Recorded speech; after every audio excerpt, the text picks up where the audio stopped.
Mimi is in St. Paul listening on KTNF. Hey, Mike. Hi.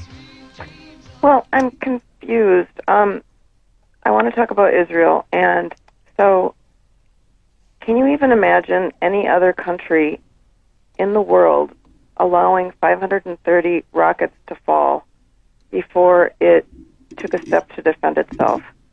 And then hearing the last segment, you guys were talking about not wanting to help fund the Iron Dome. The Iron Dome isn't just to protect Israelis. It's also so that they don't have to fire back and cause casualties in these areas of the Gaza Strip where the population is so densely populated. I just don't know. Tell me what you think would be an acceptable...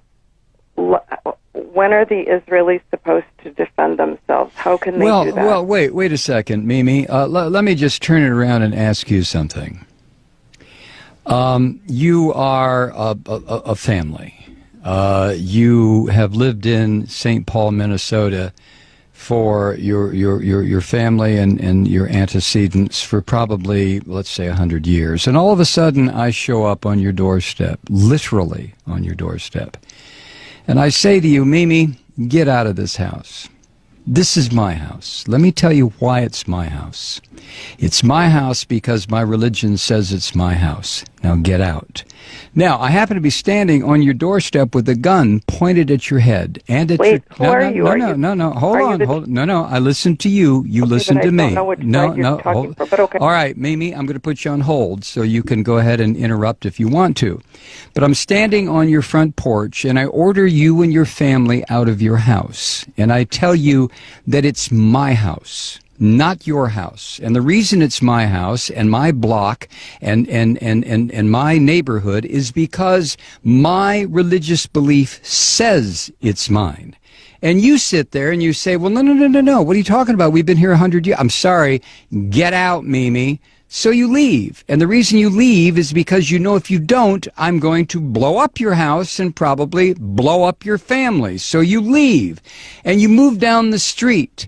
And for the next 60 years, you sit there and you get very, very angry because I came into your house and told you to get out. So what you do, Mimi, you decide, well, I know what I'll do. I'm going to start throwing rocks at what used to be my house, and it'll break the windows. That'll make that damn Malloy move. So you start throwing rocks. And then I come outside and I say, Mimi, were you throwing rocks? And you look at me rather sheepishly, and that's when I level an RPG at you and your family and your house, and I pull the trigger, and all of a sudden, whoosh, you're all gone. Now, which is the terrorist? You tell me. But tell me on another phone call, Mimi, because I'm not going to get involved in a big discussion about this. Thank you. Wow. When does Israel have a right to defend itself? Well, when do I have a right to defend myself? I came in and took Mimi's house. So if Mimi attacks me, who's going to say, well, Malloy, you have a right to defend yourself because Mimi's attacking you? And somebody else will say, yeah, but you took Mimi's house. Yeah, but, you know, possession is 9/10 of the law. Nah, possession is 99.9% of the law. And besides, God gave me this land. What the hell is Mimi doing on it? All I had to do was come here and remind her, Mimi, get out. God gave this land to me.